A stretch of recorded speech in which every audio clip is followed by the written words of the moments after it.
The only way I can be beat is if you cheat. If you cheat. If you play fair and square, I'm going to win. I mean... What up? Welcome back. It's Barb City where it's litty. Let's get into it. Don't forget, fill my comments with hashtag BCG, money bags or unicorns for good vibes. Our first topic is going to be about Taylor, y'all. She was at the Arrowhead Stadium and there were photographers, obviously. One in particular was being yelled at to stand up because he was kneeling down while trying to take pictures. And of course, her security guards felt like he was trying to get an up the skirt shot, which I definitely agree, considering the fact that after he stood up upon request, he literally kneeled right back down and tried to get the shot again. Check this out.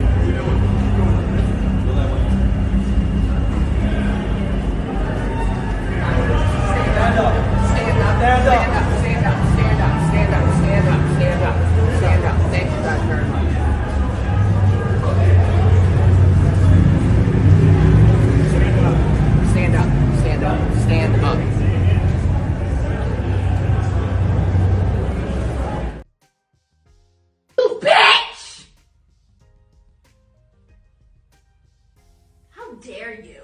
Oh my God!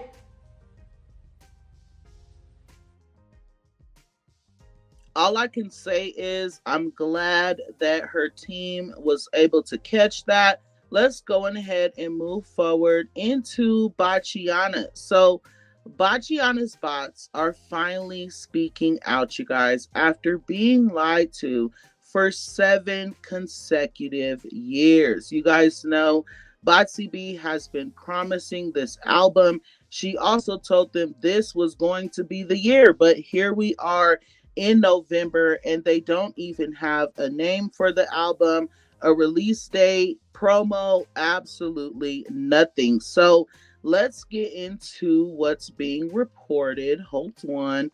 Let me take this down. Okay. Cardi B and blogger Ken Barbie are in hot water with Barty Gang after fans noticed he deleted posts teasing Cardi's second album. It was widely speculated that Cardi would either drop or make an album announcement on 11/11. It appears not. Here is that deleted tweet, as you guys can see there at the bottom. And it says, Cardi B shares a mysterious message to fans via her Instagram broadcast channel featuring a photo of the number 11. And here are some of the things that her fans are saying. The first one said, if tomorrow we have nothing, this page will be deleted. No shade. And Botsy B responded and said, B, please, you'll be back next week. One of her fans then said, the same way you go back to Offset after he humiliates you publicly on multiple occasions.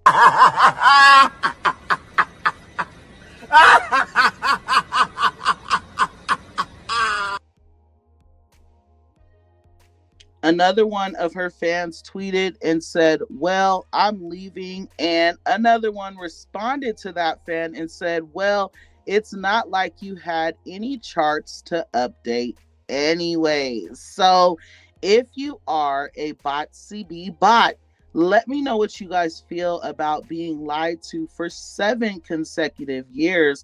And how are you going to feel if you guys do not get the album this year? I know that you guys tune into Barb City. So like I said, let me know. And let's move forward into Keke Palmer. Now, this conversation is very interesting, you guys. Oh my goodness. So y'all know Keke Palmer just put out a book, right? And there is tea trending on the book. Let's get into it. Hold on. Okay. Neighbors. Now, this is crazy. Keke Palmer reflected on her past experiences in her book, Master of Me, which included her time on Ryan Murphy's hit show, Scream Queens. Things weren't as good as they seemed, though. Apparently, Keke shared multiple stories about her time on the show, but one in particular stuck out.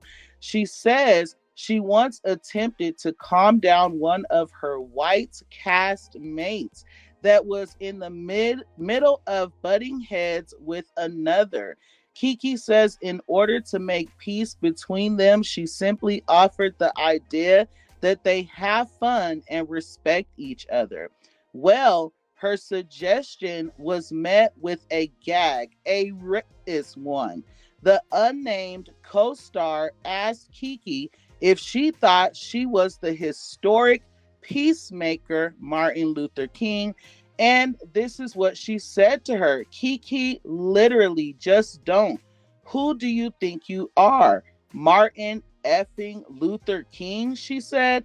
Now, in her book, Keke named the person Brenda as an attempt at not giving that person any power in her story. However, the show featured other stars like Ariana Grande, Emma Roberts, Leah Mitchell, Billy Lord, and Abigail Breslin. I hope I said all those names right, leaving the door open for speculation. Keke says she brushed it off and doesn't see herself as a victim of the comments. She believes it was a reflection of her past, where she was once bullied as the only black kid in her class in a private Catholic school. Her parents told her that microaggressions shouldn't cause her to lose control. So, first of all, thank you, Keke, for sharing that. And let's get into all the speculation and somebody's name that kept coming up in conversation. Emma Roberts is never beating the allegations. Emma Roberts, for sure. She has a past of this type of behavior. Name names. Emma has 24 hours to defend herself. We all know it was Emma Roberts, and one more person said Emma Roberts has a history of being racist, and many of her past co-stars have came out and said how she's a nightmare to work with. Let me know who you guys feel it was. I highly doubt it was Ariana Grande, so don't come to my comments with that.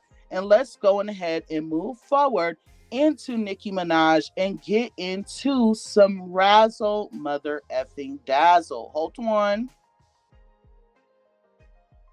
So unfortunately, you guys, I have not beat that cough just yet. Y'all know I'm healing up.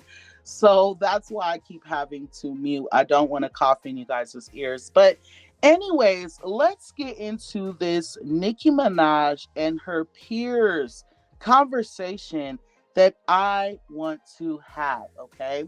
Now, everybody that knows the truth, that knows Nicki Minaj, knows who her actual peers are, right? Beyonce, Taylor Swift, Rihanna, people of that nature, right?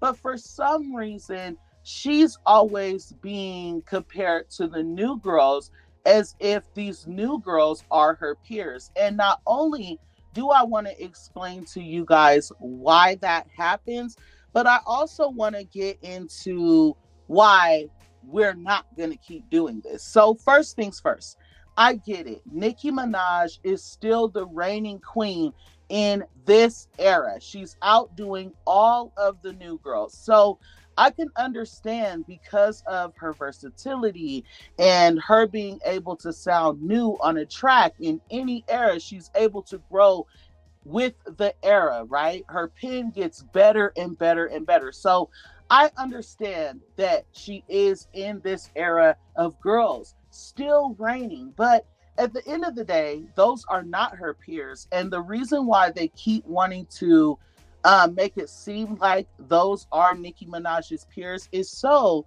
that they could continue the comparisons. Without being able to compare those girls to Nicki Minaj, their careers will go absolutely nowhere. And the only way they are able to compare those girls to Nicki Minaj is to try and bring Nicki Minaj off her throne and bring her down on the level of the girls, right? So that they can continue to compare them. But unfortunately for them, like I said, Nicki Minaj is able to still be that girl in this era today. And that does not mean continue to compare them or anything like that. That just means to accept the fact that Nicki Minaj is the true queen of rap and this is her passion. And y'all cannot be upset that she, out of all the girls from her time, and I'm not talking about like just peers as in a genre, I'm talking about all through the industry, right? Out of all the girls from her time, besides Rihanna, what's her face, Beyonce, Katy Perry, stuff like that. They are doing absolutely nothing in this era today. So I get it. I understand why you guys think that these girls are Nicki's peers. But at the end of the day, they are not Nicki's peers. Let me know if you guys understood what I was saying. Let me know what you guys feel about all of those topics. Thank you for enjoying Barb City Mother Effing Blooper Rolls. Remember, when in doubt, pull your mother effing blunt out. And until next time, I love you guys so much. Thanks.